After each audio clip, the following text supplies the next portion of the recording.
Bhairab Bazar railway junction station এলাকায় চট্টগ্রামগামী Dhaka mail ট্রেনের লাইনচ্যুত বগি উদ্ধার করা হয়েছে। ফলে আজ সকাল 10:30টার দিকে এই রুটে পুনরায় ট্রেন চলাচল শুরু হয়েছে।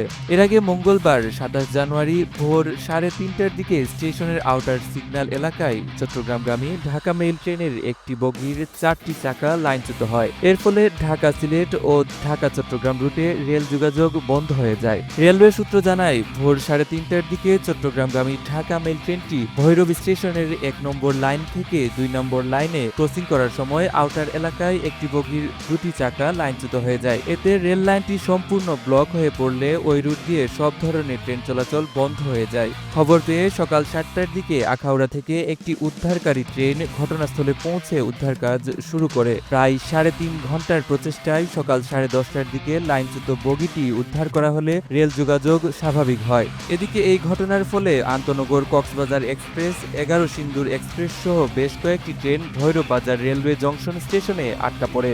এদিকে এই ঘটনার ফলে আন্তনগর কক্সবাজার এক্সপ্রেস, 11 সিন্দুর এক্সপ্রেস সহ বেশ কয়েকটি ট্রেন ভৈরববাজার রেলওয়ে জংশন স্টেশনে আটকা পড়ে। এছাড়া কিশোরগঞ্জগামী 11 সিন্দুর, সিলেটগামী পারাবত এক্সপ্রেস, ঢাকাগামী চট্টগ্রাম মেইল ও তুর্না নিশিতা এক্সপ্রেস সহ বেশ কয়েকটি ট্রেন আশেপাশের বিভিন্ন স্টেশনে আটকে থাকে। এতে হাজার হাজার যাত্রী চরম দুর্ভোগের শিকার হন।